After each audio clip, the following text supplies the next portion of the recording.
Les tableaux qui parlent. Une série de podcasts par Francis Rousseau. Henri Rousseau, dit le douanier, 1844-1910, portrait de Monsieur X, huile sur toile, 61 cm sur 50, Musée des Beaux-Arts de Zurich. Ce portrait de face, avec le visage inexpressif, comme la plupart des portraits du douanier Rousseau, a été identifié comme étant celui de Pierre Loti avec un chat.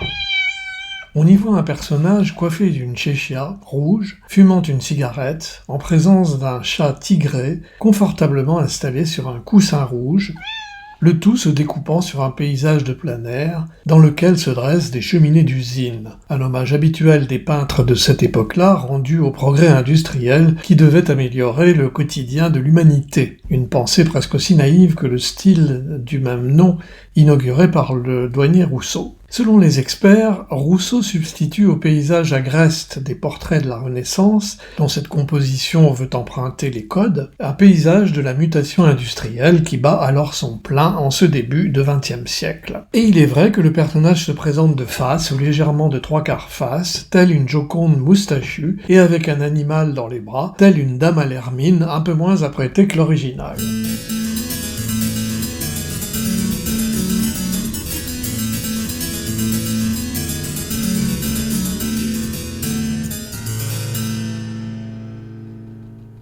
Parfait. À ceci près qu'il y a polémique sur l'identité du personnage représenté. En effet, lorsqu'Henri Rousseau exposa ce tableau au Salon des Indépendants de 1906, le titre en était « Portrait de Monsieur F ».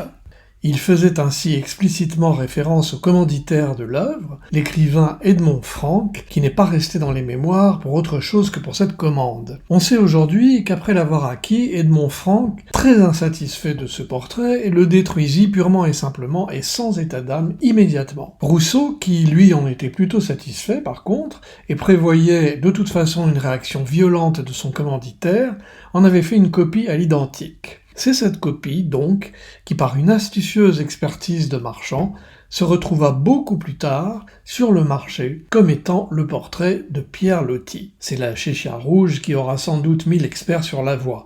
En tout cas, ce n'est pas le peintre, car entre-temps, il était mort.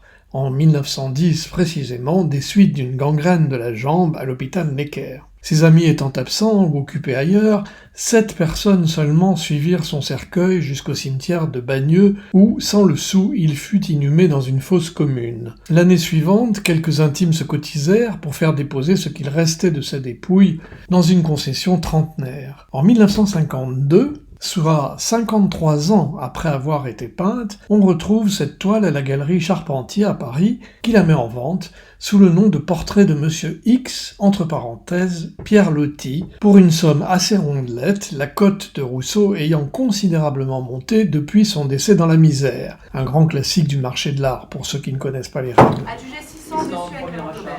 C'est alors qu'Edmond Franck réapparaît et se manifeste auprès du galeriste en écrivant Kakoshim la lettre suivante. « Je puis vous assurer que cette œuvre n'a jamais été le portrait de Pierre Loti, qu'elle est mon propre portrait, exécuté par le douanier Rousseau à mon propre domicile, avec mon propre chat. » Évidemment, 50 ans plus tard, le chat n'est plus là non plus pour témoigner. La question reste, Pierre Loti avait-il un chat ? La réponse est oui, il adorait les chats, qui, selon ses propres mots, apportait à son existence tourmentée une présence qui défiait le temps. Loti en eut au moins 7, qu'il appela tous invariablement Moumout, et leur petit Mimi.